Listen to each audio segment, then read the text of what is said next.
Bismillahirrahmanirrahim. Assalamualaikum warahmatullahi wabarakatuh. Alhamdulillahirabbil alamin wa bihi nasta'in. Syukur kehadrat Allah Subhanahu wa taala kerana Allah masih lagi memberikan kelapangan masa untuk kita semua berada pada hari yang ke-28 Ramadan dan kita dapat bersua lagi dalam vlog saya ni, vlog Ustaz Awesome Channel. Moga-moga ia memberikan manfaat untuk kita semua. Perkongsian saya ni dapat memberikan manfaat kepada anda semua. Debaran makin terasa kan, kita nak beraya tu makin terasa dah, dan saya telah pun berkongsi tentang adakah kita perlu beraya ataupun tidak. Yes, kita perlu beraya. So hari ni kita nak kongsikan juga ialah bagaimana cara kita nak beraya tu. Sebab bila dah dekat dengan raya ni, ada rumah dia pasang lampu, pasang pelita, pasang lagu raya pun ada. Kemudian dia pasang apa lagi? Dia yang paling tu ialah dia pasang mercun. Boleh tak kita nak pasang mercun ni? Ini lah yang saya nak kongsikan hari ni. Boleh tak kita nak pasang mercun? Nak main mercun ni, boleh tak? Terutama sekali pada malam raya ke ataupun sebelum raya di bulan Ramadan ni, saya dah dengar dah ada orang main mercun. Bunyi tungtang mercun kuat pun ada. Persoalannya sekarang ni, adakah dalam Islam itu main mercun ni budaya kita? Adakah main mercun ni budaya yang mana ada dalam Islam? Ni yang kita perlu tahulah, bahawasanya ada benda-benda yang mana bukannya datang daripada ajaran agama Islam, bukan agama kita. Dan saya nak bagi tahu di sini bahawasanya main mercun ini, sama ada mercun apa sekalipun, asalkan bunyinya kuat tu mercun lah tu. Mercun buluh, meriam buluh ke apa ke, ini semua adalah bukannya daripada ajaran agama kita. Kerana apa? Kerana banyak sebab lah. Banyak sebab kita melihat ianya bukan daripada ajaran agama. Sesuatu yang biasanya, sesuatu yang tidak elok tu memang bukan daripada ajaran agama Islam. Tak ada pun, bagi saya tak ada pun sesuatu itu, contohnya macam mercun lah, membawa kebaikan kepada agama kita. Tak ada. Kenapa main mercun ini? Setengah ulama ada orang kata memang jatuh kepada haram lah main mercun ini. Kenapa? Sama-sama kita fikir, kenapa main mercun ini boleh jatuh kepada haram? Kerana yang pertama sekali, jelas kita beli mercun banyak-banyak ni, memang kita beli tu bukan kita beli dengan liu, kita beli dengan duit. Seolah-olah kita beli banyak tu kita pergi bakar kertas je. Tu jelas di situ ada unsur pembaziran. Beratus-ratus beli mercun, kan ada satu mercun, ada satu kotak mercun tu kan, dia banyak dia punya sumbu-sumbu dia. Yang mercun warna-warni tu, dia meletup di langit, di udara, kemudian membentuk api warna-warni tu kan. Banyak tu, mahal harganya tu, ada sampai beratus ringgit pun ada kan. Itu satu. Yang keduanya, ini satu bentuk pembaziran.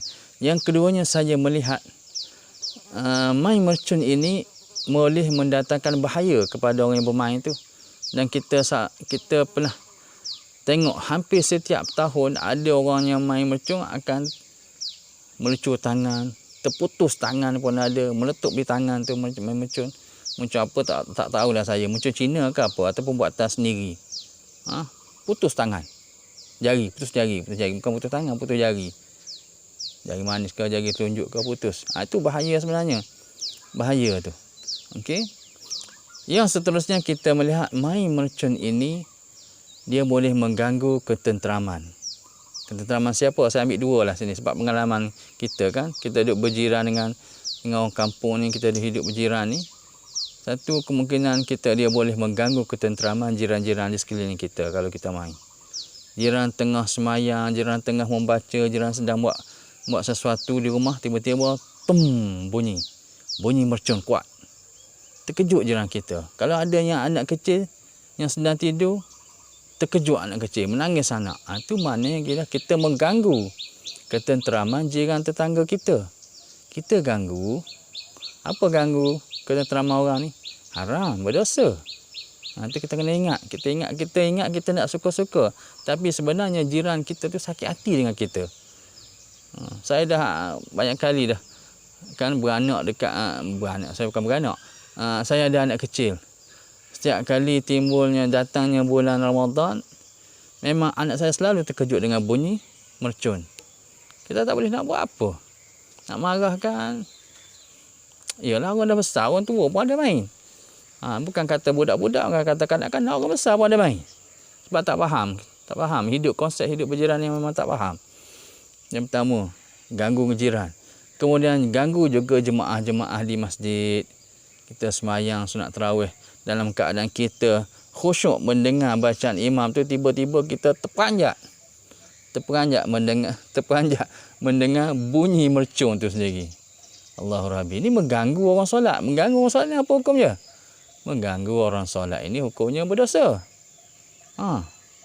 Ni semuanya kena tahulah. Mak-mak ayah kena bagi tahu anak-anak. Dan kalau boleh, jangan beli. Jangan beli untuk anak ni. Mercun-mercun yang kuat bunyi tu. Sebab mengganggu jemaah semayang. Dia pasang pula, si anak ni, yang kecil-kecil ni, dia kata pada mak anak ayah dia nak pergi semayang. Dia tak semayang pun, dia main mercun kat belakang masjid tu. Aduh, hai. Ini suasana yang berlaku. Saya pernah lihat lah. Saya pernah melihat situasi begini. Jadi itulah saya nak bagi tahu di sini bahawasanya main mercun ini bukan budaya kita. Susah sebenarnya kita nak benda-benda ni sebab benda ni sentiasa ada. Tapi kurang sikit lah. Waktu PKP ni, COVID-19 ni, kurang sikit bunyi dia. Mungkin susah untuk nak berurus niaga, susah untuk nak pergi cari supplier mercun dan seumpamanya. Tapi Alhamdulillah, tahun ini memang nampak terkawal sikit lah. Bunyi mercun tu tak ada sangat. Okey, jadi itulah sebuah sedikit renungan kita bersama untuk diri saya, untuk diri anak-anak tuan-tuan dan puan-puan, dan untuk diri kita lah, siapa yang mendengarnya suka main mercun ni.